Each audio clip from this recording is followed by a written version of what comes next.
याद तो है ना आपको? भूले तो नहीं ना? हाँ भाई, थोड़ी देर में ही सही, लेकिन चाइनीज बहू की कहानी आ ही गई। क्या हो रहा है ये देश में? चाइना ने तो आतंकी मचा रखा है। अरे क्या हो गया? क्यों चाइना को कोसता रहता है? भूल मत, तेरी ससुराल चाइना की ही है। हाँ माँ, पर ये देखना, लड़ाई झगड़े, ये बीमारी, ऊपर से ये देश कितना चालाक है। अंदर न जाने क्या क्या करता रहता है। तभी अंदर से बहू के चिल्लाने की आवाज आती है। अरे क्या हो गया बहू? क्यों चिल्ला रही है? माँ जी, ये देखिए, ये रूस ने यूक्रेन की हालत क्या कर दी है। ऊपर से चाइना में दोबारा लॉकडाउन लग गया है। माँ जी, अब क्या किया जाए? अरे तो तुम लोगों को क्या परेशानी हो रही है? मैं तो यही नहीं समझ पा रही हूँ। क्या है ना माँ, हम लोग चाइना जाने की सोच रहे थे। सांगसू के भाई की शादी है। तो क्या? अरे कौन सा उन लोगों के यहाँ भाई घोड़ी चढ़ता है जो बहन काजल लगा कर नेक लगी? माँ जी, उसकी आखिरी बात छोटी छोटी है। उसमें या तो पुतली रह सकती है या काजल। साले की पुतली निकाल कर काजल लगा दो, अंधा कहीं का। क्या क्या बोला तुम मेरे भाई के बारे में? अरे नहीं नहीं बहू, वो तो बोल रहा था कि तुझे नेक मिल जाएगा। बहन है ना तो उसकी। नहीं नहीं माँ जी, मैं सब समझती। ये मेरे भाई का मजाक बनाते रहती। कितना सीधा है मेरा भाई, बिल्कुल छिपकली जैसा। नहीं नहीं बहू, सीधा गाय जैसा होता है। सही पकड़ी है माँ जी। हाँ, तो मेरे भाई की शादी है, मैं चाइना जरूर जाऊंगी। तभी एक पड़ोसन आ जाती है। अरे नहीं नहीं बहू, तू कहीं ना जा। हम लोगों का मन कैसे लगेगा तेरे बिना? ले बहू, तेरे भाई के लिए ये शॉल रख ले, हमारी तरफ से गिफ्ट कर देना। अरे सब कितने अच्छे हैं। मेरी चाइनीज बहू को कितने प्यार से तुम लोगों ने एक्सेप्ट कर लिया। सच में बड़ी भाग्यशाली हूँ मैं। कैसी बात कर रही है? ये तो हम लोगों के देश की एक खूबसूरती है कि हर किसी को दिल से अपना लेते हैं।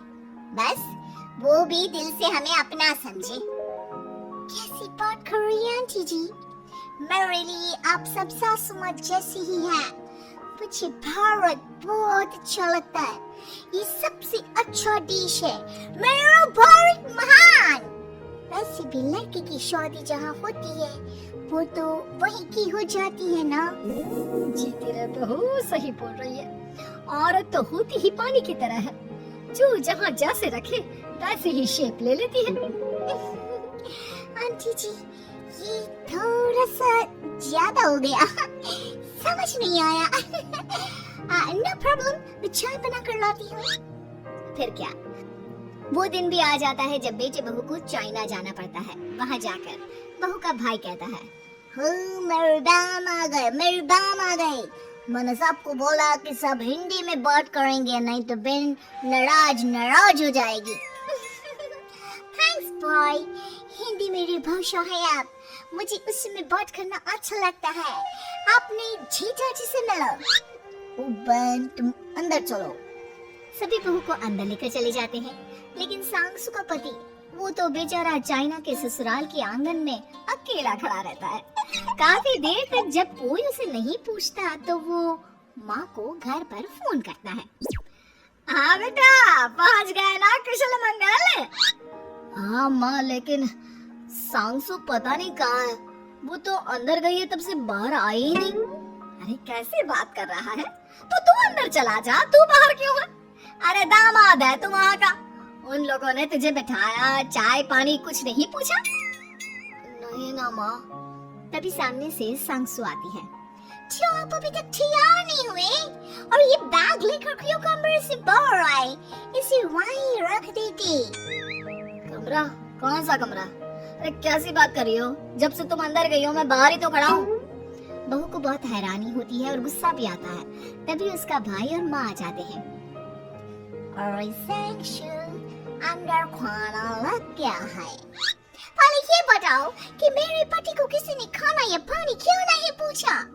वो भारत से ससुराल पहली बार आया है, वो भी मेरे कहने पर। उनकी इज्जत क्यों नहीं की? देख बेटी, तूने जबरदस्ती जिद में शादी की थी तो हम लोगों ने कर दी, लेकिन अब तुम ये सोचो, पूरी चाइना में मैं इस इंडियन को अपना दामाद बताऊं? So sorry। हाँ संगसू, और तुम भी चुप रहना, नहीं तो वो लोग मेरी शादी तोड़ देंगे। ओह, ऐसी बात है, कोई बात नहीं, मैं बाहर होटल में रह लेता हूँ, तुम वही करो जो ये लोग चाहते हैं। कैसी बात कर रहे हो? शादी के बाद पति जैसा भी हो, जो भी हो, पति होता है। वैसे भी तुम्हारे पूरे परिवार ने, सबने बिना सोचे मेरा साथ दिया, मुझे एक्सेप्ट किया, प्यार किया। मैं अपने देश में आपको अकेला कैसे छोड़ सकती हूँ? ये हिंदी फिल्म का ड्रामा बंद करो, मैं अब ये बर्दाश्त नहीं करूँगी। चुपचाप अंदर चलो, नहीं तो ये शादी वादी यहीं खत्म करके इसे अकेले ही इंडिया जाना पड़ेगा। कैसी बात कर रही है माँ? ये मेरे पति है नहीं था। हम लोगों ने यहाँ वकील को बुला लिया है, जिसके बाद अब तेरा तलाक करा के हम यहाँ के चाइनीज लड़के से तेरी शादी करा देंगे। अरे कैसी बात कर रहे हो?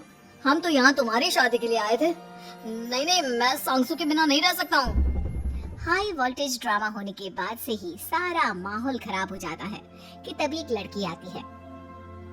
मैंने सारा इंतजाम कर दिया है, सांगसू की शादी का मंडप परसों लग जाएगा। तब तक इसके पति को कमरे में बंद कर देते हैं। सभी सांगसू के पति का हाथ बांध कर उसे कमरे में बंद कर देते हैं। ये क्या कानूनी है? आप लोग मेरे पति के साथ ऐसा नहीं कर सकते हैं। मैं किसी से शादी नहीं करूंगी, ये साफ बात है।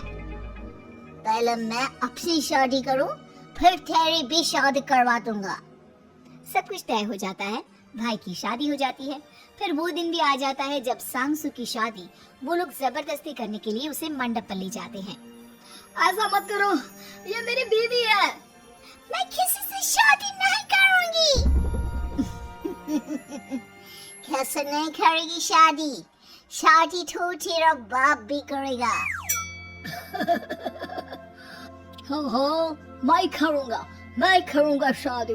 प्लीज कोई मेरी शादी किसी अच्छा औरत से करवा दे। चुप, बिल्कुल चुप। फिर माँ सांगसू और उसके पति से कहती है, तुम लोगों का बच्चा मेरी कैद में है। अगर तुम लोगों ने कोई भी होशियारी की तो मैं इस बच्चे को मार दूंगी। दोनों माँ का रूप देखकर हैरान हो जाते हैं। बच्चे की खातिर दोनों शांत हो जाते हैं और शादी की रस्में शुरू हो जाती है कि तभी सांगसू की सास पुलिस के साथ आ जाती है। ससुर माँ आ गई, मेरी माँ आ गई। माँ प्लीज हम लोगों को बचाकर वापस ले चलो। पुलिस सभी को गिरफ्तार कर लेती है। बेटे के बच्चे को मारने की धमकी तो कोई चुड़ैल ही दे सकती है। अरे तो ये चुड़ैल ही तो है। ये सही बोल रहे हैं, ये औरत किसी चुड़ैल से कम नहीं है। तभी उन लोगों का बच्चा भी आकर सांगसू के गले लग जाता है।